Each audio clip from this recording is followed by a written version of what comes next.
في الظل كده ومحدش واخد باله، في كتاب غريب الناس بتسميه سويجة أو الدارية، في ناس كمان بتسميه كتاب الموت.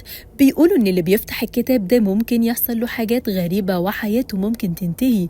وحسب تجارب الناس اللي اتعاملت مع الكتاب ده، في حد فك طلاسمه ومات، وناس قليلة بس نجت منه.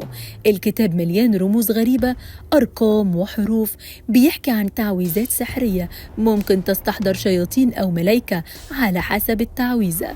اللي ابتدى القصة دي كلها كان عالم رياضيات اسمه جون دي، والكلام ده كان سنة 1552. في يوم من الأيام وهو قاعد يشتغل، حسب ما حكى قال إنه لقى مخطوطة غريبة.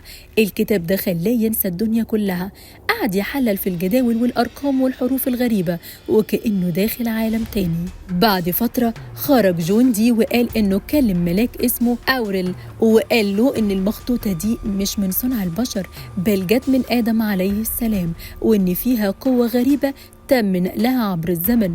الكتاب كله تقريبا حوالي 200 صفحة، مليان رموز وجداول، وأقل من نصه مكتوب باللاتيني. الصفحات الأخيرة مليانة تعويذات، واللي يقراها كله يقدر يعمل سحر أسود قوي.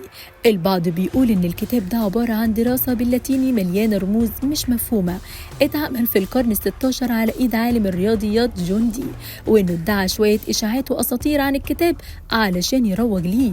النسخة دي كانت الوحيدة اللي معروفة للكتاب، وكانت مليانة حروف وطلاسم غريبة، والأغرب إن الصفحات 36 الأخيرة فيها تعويذات سحرية قوتها كبيرة في السحر الأسود. الغريب إن بعد موت جون دي الكتاب اختفى، وما حد شافه لقرون طويلة، لحد ما سنة 1994 ظهروا مخطوطتين، واحدة في لندن والتانية في جامعة إكسفورد.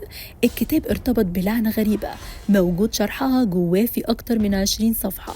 الناس اسمها لعنة الفجفوجة، وهي معقدة جدا، صعب جدا فك طلاسمها، ويقال ان اللي يقراها مستحيل يستمر على قيد الحياة اكتر من ساعتين، وكل اللي نجوا منها مش اكتر من 2% بس.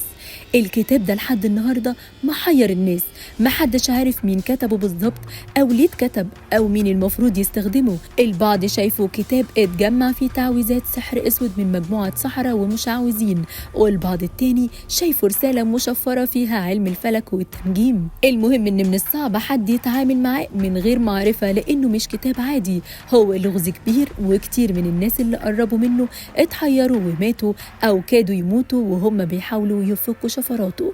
وبالرغم من كل ده لحد النهاردة كتاب سويجة يعتبر واحد من اقوى كتاب الطلاسم والسحر في العالم، ولا يمكن يستهان بيه. واللي جمعه وكتبه سواء جون او غيره كان عارف كويس إن قوة شريرة هتأذي كل اللي قرب منها.